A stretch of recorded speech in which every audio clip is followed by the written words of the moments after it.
അസ്സാം വലൈക്കും വറഹമത്തല്ലാഹി വബർക്കാത്തു. നമ്മൾ പഠന പ്രയാസം നേരിടുന്ന കുട്ടികളുടെ കാര്യങ്ങളും കാരണങ്ങളും ഒക്കെയാണ് നമ്മൾ കഴിഞ്ഞ എപ്പിസോഡുകളിലായിട്ട് പറഞ്ഞുകൊണ്ടിരിക്കുന്നത്. അപ്പോൾ നമ്മുടെ സ്കൂളുമായും സമൂഹവുമായും അതേപോലെ കുടുംബമായും ഒക്കെ ബന്ധമുള്ള പല കാര്യങ്ങളും നമ്മൾ പറഞ്ഞു കഴിഞ്ഞു. ഇനി നമുക്ക് കുട്ടിയുടേതായിട്ടുള്ള കുറേ കാരണങ്ങളുണ്ട്. എന്താ നമുക്ക് നോക്കിയാലോ.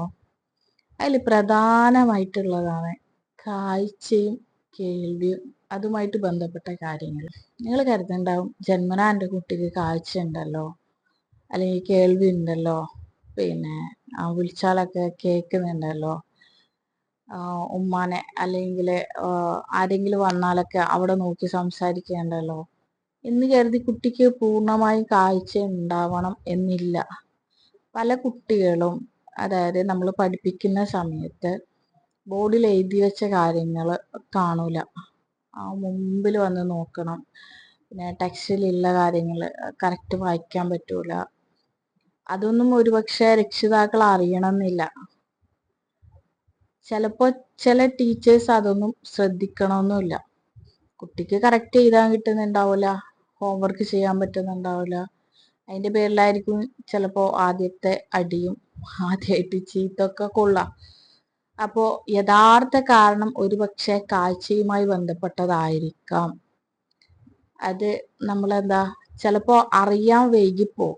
അപ്പം നമ്മൾ കുട്ടികളെ പഠന പ്രയാസം നേരിട്ടുന്നുണ്ടെങ്കിൽ അവർക്ക് കാഴ്ചയ്ക്ക് എന്തെങ്കിലും പ്രശ്നം ഉണ്ടോ എന്നൊന്ന് നോക്കാം.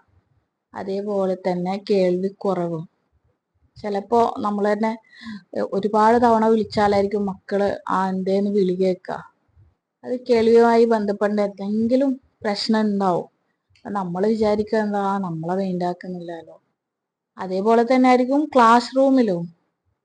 ടീച്ചർ ഒരുപാട് ക്ലാസ് എടുക്കുന്നുണ്ടാവും, വേണ്ടത്ര ശബ്ദം ഉണ്ടാവില്ല. ചിലപ്പോൾ ക്ലാസ്സിലെ മറ്റു കുട്ടികളുടെ ശബ്ദത്തിന്റെ ഇടയിൽ ടീച്ചർ പറയുന്നത് കേൾക്കുന്നുണ്ടാവില്ല. അപ്പൊ അങ്ങനത്തെ പ്രശ്നങ്ങൾ വരുമ്പോൾ കുട്ടിക്ക് നന്നായിട്ട് പഠിക്കാനൊന്നും പറ്റൂല. അപ്പോൾ നമുക്ക് കിട്ടുന്ന മാർക്കും കാര്യങ്ങളൊക്കെ അതുമായി ബന്ധപ്പെട്ടതായിരിക്കും. നമ്മൾ കാരണം അറിയാതെ കുട്ടിയെ വല്ലാണ്ട് വഴക്ക് പറയും. അപ്പോൾ മാനസികപരമായിട്ട് ഞാൻ ഒന്നിനും കൊള്ളാത്തതാന്നുള്ള ഒരു ബോധം കുട്ടിക്ക് ഉണ്ടാവും. അപ്പോൾ വീണ്ടും പ്രശ്നം വഷളാവുക ചെയ്യുള്ളൂ. അപ്പൊ നമ്മളെ കുട്ടികളെ തുടക്കത്തിലെ ഇങ്ങനെയൊക്കെ കാണിക്കുന്നുണ്ടെങ്കിൽ എന്ത് ചെയ്യണമെന്നറിയോ. നന്നായിട്ട് എൻ്റെ മോന് വായിക്കാൻ പറ്റുന്നുണ്ടോ, അതേപോലെ ചെറിയ ചെറിയ ശബ്ദങ്ങൾ വരെ കേൾക്കാൻ പറ്റുന്നുണ്ടോ എന്നൊക്കെ ഒരു രക്ഷിതാവ് മനസ്സിലാക്കിയെടുക്കാൻ. ഇന്ന് ഇത്രയേ ഉള്ളൂ. ഇൻഷാ അല്ലാഹ് നെക്സ്റ്റ് വീഡിയോ അടുത്തിടുന്നതായിരിക്കും.